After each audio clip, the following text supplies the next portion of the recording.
ಹುಟ್ಟುಹಬ್ಬ ಯಾವ ರೀತಿ ಆಚರಿಸ್ಕೊತಿದ್ರಿ? ಸರ್, ಇವತ್ತು ನನ್ನ ಹುಟ್ಟುಹಬ್ಬ ನಿಜ. ಬಟ್ ನನಗೆ ಬೇರೆ ಥರ ಎಲ್ಲ ಮಾಡೋದಕ್ಕೆ ಇಷ್ಟ ಆಗಲಿಲ್ಲ ಈ ಸಾರಿ. ಹಿಂದೆ ಎಲ್ಲ ಮಾಡಿದೆ, ಬಟ್ ಈ ಸಾರಿ ಆ ಥರ ಎಲ್ಲ ಇಷ್ಟ ಆಗಲಿಲ್ಲ. ಬಡ ಮಕ್ಕಳಿಗೆ ಜೀವನದಲ್ಲಿ ಏನಾದರೂ ಒಂದು ಮಾಡಲೇಬೇಕು ಅಂತೇಳಿ ಒಂದು ತೀರ್ಮಾನ ತೊಗೊಂಡು ಈಗ 3-4 ತಿಂಗಳಿಂದ ಇವೆಲ್ಲ ಮಾಡ್ಕೊಂಬರ್ತಾಯಿದ್ದೀನಿ. ಸೊ ಇದು ಉದ್ದೇಶ ಏನು ಅಂತಂದರೆ, ಬಡ ಮಕ್ಕಳಿಗೆ ಹೆಲ್ಪ್ ಮಾಡಬೇಕು. ಸುಮ್ಮನೆ ಅಲ್ಲಿ ಇಲ್ಲಿ ಕೇಕ್ ಕಟ್ ಮಾಡೋದು, ತಿನ್ನೋದು, ಮಜಾ ಮಾಡೋದು, ಪಾರ್ಟಿ ಮಾಡೋದು ಇವೆಲ್ಲ ನನಗೆ ಇಷ್ಟ ಆಗಲಿಲ್ಲ ಆದ್ದರಿಂದ ಈ ಸರಿ ನಾನು ಈ ನಮ್ಮ ಇದೊಂದು ಸ್ಕೂಲ್ ಇದೆ ನೋಡಿ, ಈ ಫೌಂಡೇಶನ್ ಸಂಜೀವಯ್ಯ ಸ್ಮಾರಕ ಟ್ರಸ್ಟು. ಸೊ ಇದರಲ್ಲಿ ನಾನು ಬಂದು ಇನ್ಸ್ಪೆಕ್ಷನ್ ಮಾಡಿದಾಗ ಇಲ್ಲಿ ಕೆಲವು ಮಕ್ಕಳಿಗೆ ಪಾಪ ಅಂಗವಿಕಲ ಮಕ್ಕಳಿವೆ, ಕೆಲವು ಓದೋವಂಥ ಮಕ್ಕಳಿವೆ, ತುಂಬ ಚೆನ್ನಾಗಿ ಓದ್ತಾ ಇದ್ದಾವೆ. ಇವಕ್ಕೆಲ್ಲೂ ಅವಕಾಶ ಇಲ್ಲ. ಪಾಪ ಎಲ್ಲ ಈ ಆಶ್ರಮದಲ್ಲಿ ತಗೊಂಬಂದು ಹಾಕ್ಕೊಂಡು ಹೆಂಗೋ ಜೀವನ ನಡೆಸ್ಕೊಂಡು ಹೋಗ್ತಾ ಇದ್ದಾವೆ. ಆ ಜಾಗಕ್ಕೆ ನಾವು ಏನಾದರೂ ಒಂದು ಕೊಡುಗೆ ಮಾಡಲೇಬೇಕು ಅಂತೇಳಿ ನಾನು ಇಚ್ಛೆಪಟ್ಟು ಇವತ್ತು ಈ ಮಕ್ಕಳಿಗೆಲ್ಲ ಊಟ ಹಾಕ್ಸಿ ಸ್ಪೆಷಲ್ಲಾಗಿ ಇವತ್ತಿನ ದಿನ ನಾನೇನು ನನ್ನ ಹುಟ್ಟುಹಬ್ಬ ಇತ್ತು ಆ ಕಾರ್ಯಕ್ರಮಕ್ಕೆ ಒಂದು ಕೊಡುಗೆಯಾಗಿ ಊಟ ತಿಂಡಿ ಹಾಕ್ಸೋ ವ್ಯವಸ್ಥೆ ಮಾಡಿ ಅವರಿಗೆ ಸ್ವೀಟ್ ಗೀಟೆಲ್ಲ ಕೊಟ್ಟು ಅವರಿಗೆ ವಿವೇಕನೂ ಹೇಳಿ ಮುಂದುವರಿಯೋ ಪ್ರಯತ್ನ ಮಾಡಿ, ನನಗಾಗಿರೋ ಅನುಭವ, ನಾನು ಬಡಸ್ತಿನಿಂದ ಬಂದಿರೋನೆ, ನನಗಾಗಿರೋ ಅನುಭವದ ಮೇರೆಗೆ ನಾನು ಅವರಿಗೆ ಒಂದೆರಡು ಇದನ್ನು ಹೇಳಿಕೆಗಳನ್ನ ಕೊಟ್ಟು ಆಚರಿಸ್ಕೊಂಡಿದ್ದೀನಿ ಸರ್. ಸೊ ಆಡಂಬರದ ಹುಟ್ಟುಹಬ್ಬ ನೋಡಿದ್ರಿ ಸರ್, ಚಿಕ್ಕ ಮಕ್ಕಳು ವಿಶೇಷ ಚೇತನರು ನಿಮ್ಗೆ ವಿಶ್ ಮಾಡುವಾಗ ಏನು ಅನ್ನಿಸ್ತು? ತುಂಬ ಖುಷಿ ಆಯಿತು, ತುಂಬ ಹ್ಯಾಪಿ ಆಯಿತು. ಅದಕ್ಕೆ ಹೇಳೋದು, ನಮ್ಮ ರಾಜ್ಯದ ಮಾನ್ಯ ಮುಖ್ಯಮಂತ್ರಿಗಳಿದ್ದಾರೆ ನೋಡಿ, ಮೊನ್ನೆ ಸ್ಕೂಲ್ಗೆ ಹೋಗಿ ಬ್ಯಾಂಗ್ಳೂರಿನಲ್ಲಿ ಯಾವುದೋ ಒಂದು ಸ್ಕೂಲ್ಗೆ ಹೋಗಿ ಸಡನ್ ಇನ್ಸ್ಪೆಕ್ಷನ್ ಮಾಡಿ ಅವರೇ ವೈಯಕ್ತಿಕವಾಗಿ ಕೂತ್ಕೊಂಡು ಎಲ್ಲ ಥರ ನೋಡೋದು ರೀತಿ ನನಗೆ ತುಂಬ ಒಂದು ಖುಷಿ ಆಯಿತು. ಅದನ್ನು ನಾವ್ಯಾಕೆ ಮುಂದುವರಿಸ್ಬಾರ್ದು ಅನ್ನೋ ಒಂದು ಕಾನ್ಸೆಪ್ಟ್ ಇಟ್ಕೊಂಡು ಅದೇ ಕಾಳಜಿ ವಹಿಸಿ ಅದು ನನಗೊಂದು ನಾಲೆಡ್ಜಿಗೆ ಬಂದಾಗ ನಾನು ಈ ಥರ ಮಾಡೋ ಪ್ರಯತ್ನ ಪಟ್ಟು ಈಗ ಶುರು ಮಾಡಿದ್ದೀನಿ.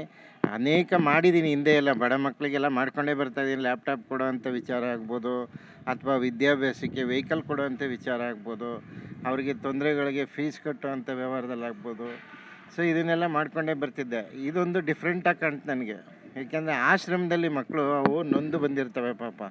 ಅಪ್ಪ ಅಮ್ಮನಿಗೆ ಏನು ಸಮಸ್ಯೆ ಇದೆಯೋ, ಏನು ಸಮಸ್ಯೆ ತೊಂದರೆಗಳು ಅವೆಲ್ಲ ಒಂದು ನಿವಾರಣೆ ಮಾಡೋಕ್ಕಾಗ್ದೇ ಈ ಮಕ್ಕಳನ್ನ ತಗೊಂಬಂದು ಇಲ್ಲಿ ಹಾಕ್ಕೊಂಡಿರ್ತಾರೆ. ಅಂಥದಕ್ಕೆ ನಮ್ಮ ಕೈಲಾದಷ್ಟು ಒಂದು ಸಣ್ಣ ಸಹಾಯ ಮಾಡಿ ಒಂದು ಹೆಲ್ಪ್ ಮಾಡೋಣ ಅನ್ನಿಸ್ತು. ಆದ್ದರಿಂದ ಬಂದು ನಾನು ಇವತ್ತು ಇಲ್ಲಿ ಮಾಡಿದ್ದೀನಿ. ಮಾನ್ಯ ಮುಖ್ಯಮಂತ್ರಿಗಳು ಕೊಟ್ಟಂಥ ಒಂದು ಸಲಹೆ ಅಂದರೆ ಅವ್ರಿಗೆ ಮಾಡಿದಂಥ ಕಾರ್ಯವೈಖರಿನ ಮೆಚ್ಚಿ ನನಗೂ ಒಂದು ಖುಷಿ ಆಯಿತು. ನಾನು ಮಾಡೋ ಪ್ರಯತ್ನ ಪಟ್ಟೆ ಸರ್. ಅಷ್ಟೇ. ಕಳೆದ ತಿಂಗಳು ತಾನೇ ನೀವು 4 ಜನ ಕಾರ್ಪೊರೇಟ್ ಒಂದು ಜನಸೇವೆ ಕಾರ್ಯಕ್ರಮ ಮಾಡಿದ್ವಿ. ಹೌದು ಸರ್. ನಂತರ ಹೇಗಿದೆ ಸರ್ ವಾರ್ಡಲ್ಲಿ?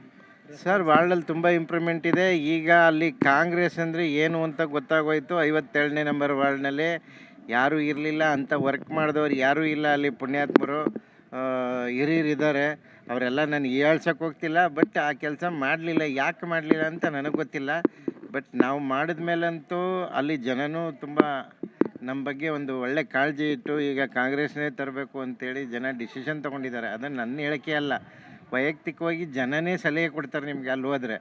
ಯಾಕೆಂದರೆ ಇವತ್ತಿನ ದಿನದಲ್ಲಿ ಯಾವ ಥರ ಇದೆ ಕಾಂಗ್ರೆಸ್ಸಲ್ಲಿ ಅಂದರೆ, 57ನೇ ನಂಬರ್ ವಾರ್ಡಲ್ಲಿ ಬಂದು ಹೆಚ್ಚು ಕಡಿಮೆ 15ರಿಂದ 20 ವರ್ಷ ಆಯಿತು.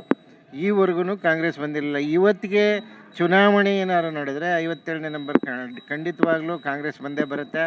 ಅದು ನಾನೇ ಆಯ್ಕೆ ಮಾಡಬೇಕು ಅಂತಲ್ಲ, ಯಾರನ್ನು ಬೇಕಾದ್ರೂ ಮಾಡ್ಬೋದು. ನಾನಂತೂ ಎಲ್ರಿಗೂ ಸಪೋರ್ಟಾಗಿ ನಿಂತ್ಕೊತೀನಿ. ಇದು ಹೇಗಿದೆ ಸರ್ ಟ್ರೆಂಡ್? ನೀವು ಯಾವ ರೀತಿ ಜನರ ಹತ್ರಕ್ಕೆ ಏನಂತ ಅನ್ಕೊಂಡು ಹೋಗ್ತಾ ಇದ್ರಿ? ಸರ್, ನಾವು 5 ಯೋಜನೆಗಳು ಜಾರಿ ಏನು ಮಾಡಿದ್ದೀವೋ 5 ಯೋಜನೆಗಳು ನನ್ನದೇ ಆದಂಥ ಪರ್ಸ್ನಲ್ ಕಚೇರಿನಲ್ಲಿ JC ನಗರದಲ್ಲಿ ಯಾರ್ಯಾರಿಗೆ ಏನೇನು ಮಾಡಿಕೊಟ್ನ ನಾನು ಕಚೇರಿನಲ್ಲಿ, ಅಂದರೆ ಇವು ಡಾಕ್ಯುಮೆಂಟ್ಗಳು ಅಪ್ಲೋಡ್ ಮಾಡೋವಂಥದ್ದು, ಗೃಹ ಯೋಜನೆ ಮತ್ತು ಭಾಗ್ಯಲಕ್ಷ್ಮಿ ಮತ್ತು ಇಂಧನ ಇಲಾಖೆದು ಎಲ್ಲ ಸೇರಿ ನಾನು ಏನೇನು ಅಪ್ಡೇಟ್ ಮಾಡಿಕೊಟ್ನ ಅವೆಲ್ಲ ಇವತ್ತು ಅವ್ರು ಪ್ರತಿಫಲ ತಗೋತಾ ಇದ್ದಾರೆ, ಅನುಭವಿಸ್ತಾ ಇದ್ದಾರೆ. ಹಾಗಾಗಿ ಕಾಂಗ್ರೆಸ್ ಯಾಕ್ರಿ ಹಾಕಲ್ಲ? ನಾವು ಮಾಡಿದ್ದೀವಿ ಕೆಲಸ, ಜನ ಹಾಕ್ತಾರೆ. BJP ಅವ್ರು ಏನು ಮಾಡಿದ್ರಲ್ಲಿ ಖಂಡಿತವಾಗ್ಲೂ ಏನೂ ಮಾಡಿಲ್ಲ. ಸೊ ಹಾಗಾಗಿ ಹುಟ್ಟುಹಬ್ಬದ ದಿನ ಇವತ್ತು ನಾನು ಮಾತಾಡಬಾರ್ದು, ನೀವು ಕೇಳಿದ ಪ್ರಶ್ನೆಗೆ ಉತ್ತರ ಕೊಡ್ತಾ ಇದ್ದೀನಿ. ಬಟ್ ನನ್ನ ಸಲಹೆ, ನಮ್ಮ ಕಾಂಗ್ರೆಸ್ ಪಕ್ಷ ಖಂಡಿತವಾಗ್ಲೂ 57ನೇ ನಂಬರು ಬಂದೇ ಬರುತ್ತೆ. ಮಹಾನಗರ ಚುನಾವಣೆಯಲ್ಲಿ ಚಾಲೆಂಜ್ ಮಾಡಿ ಹೇಳ್ತೀನಿ, ಬಂದೇ ಬರುತ್ತೆ.